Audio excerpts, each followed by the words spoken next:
প্রথম chargesheet CPIM প্রত্যেকটা assembly ধরে আমরা ইস্যু করেছি। হ্যাঁ, তারপরে বিজেপিটাকে চুরি করেছে, যেমন স্লোগান চুরি করে, যেমন এরা যেমন কয়লা চুরি করে, ট্রাম্প যেমন তেল চুরি করছে, চোরদের রাজত্বে সব হয়।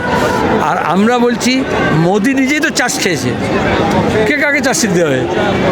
ইরানকে ধ্বংস করছে ইসরায়েল এবং আমেরিকা, আর মোদি গিয়ে নেতানুর সঙ্গে বন্ধুত্ব করছে। আমাদের বিদেশ নীতি থেকে সরে গিয়েছে, স্বাধীনতার বিরুদ্ধে, আমাদের সার্বভৌমত্বের বিরুদ্ধে।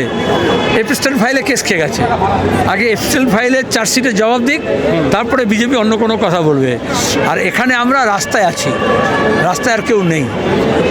আর পশ্চিমবঙ্গের রাস্তা কি হবে সেটা রাস্তা নেমেই ঠিক করতে হবে। ওটা ডেলি প্যাসেঞ্জারি করে, প্লেনে হোক, হেলিকপ্টারে হোক, আর তোমার গিয়ে ট্রেনে হোক, আর হচ্ছে তোমার গিয়ে রথে বসে হোক, রাস্তা ঠিক হবে না। আগে রাস্তার লড়াই রাস্তায় হবে, তারপর দেখা যাবে রথের লড়াই কে দিয়ে করছে। আমরা হাওয়া বেলুন নয় যে উপরে উপরে ভেসে বেড়াবো আর মিডিয়াকে দিয়ে খবর করাবো। এই 2.5 মাস ধরে 30-32 হাজারেরও বেশি পাড়া মিটিং করেছে, নিজের পাড়া বৈঠক করার অভিজ্ঞতা আছে। কোনোদিন সময় পেলে আমাদের পাড়া বৈঠকে আসুন, বুঝে যাবেন মানুষ কি বলছে। অমিত শাহ বারবার প্রশ্ন তুলছে নারী নিরাপত্তা নিয়ে। তো তাহলে আরজি করার সময় একটাবার দেখা কেন করলেন না? নারী নিরাপত্তার ব্যাপারে কথা বলছেন।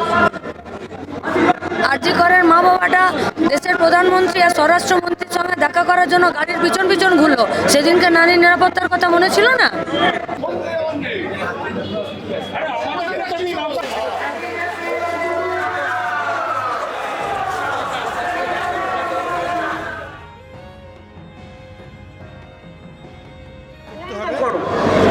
ঠিক ভোটার লিস্ট নিয়ে, ইনকমপ্লিট ভোটার লিস্ট নিয়ে ভোট হতে পারে না। ভোটাধিকার রয়েছে। আন্ডার অ্যাডজুডিকেশন মানে কি?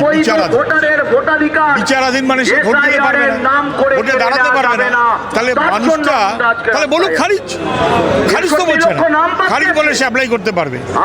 হয় যোগ্য নাহলে খারিজ, মাঝখানে ঝুলিয়ে রেখে এটা কখনো ভোটার লিস্ট হয় না। আমাদের কথা হচ্ছে স্ট্যাটাস পরিষ্কার না করে ভোট করা মানে সেই ভোট বৈধতা পেতে পারে না। একদিকে আপনারা আজকে রাস্তায় নেমেছেন, কিন্তু অন্যদিকে বিজেপি বা তৃণমূলের তো এই ধরনের কোনো পদক্ষেপ দেখতে পাওয়া যাচ্ছে না। বিজেপি দিনের পর দিন চার্জশিট পেশ করছে, তৃণমূল দিনের পর দিন তাদের সভা করছে।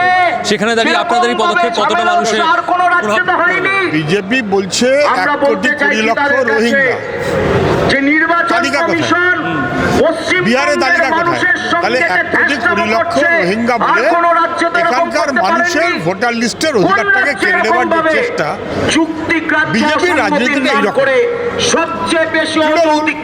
আচ্ছা, তারা তো সরকারে আছে, ডিও তো ডিএম, ইয়ারও তো বিডিও, সরকারের অফিসার যারা, তাহলে সরকারের অফিসারদের ঠিক মতো করে তারা কাজ না করার জন্য নানা ছুতোনাতায় লোকের নাম কেটে দেওয়ার অথবা বিভ্রান্ত করা, এই প্রচেষ্টাটা হচ্ছে আসলে ভোটারকে সন্দেহজনক করে তোলা, ডিভোটার করে তোলা। এটা কখনো হয় না, আমরা তার বিরুদ্ধে। ওরা ওদের কাজ করে, ওদের কাজ মানুষের ভোটের অধিকার রক্ষা করা না, ওদের কাজ ভোটার তাকে ছলায় বলায় কৌশলে কিনে ভয় দেখিয়ে মধ্যে অথবা জবরদস্তি করে ভোট জেতা। আর ওদের কোনো লক্ষ্য নেই, মানুষের সম্পর্কে কোনো মনোভাব বিজেপি তৃণমূলের নেই।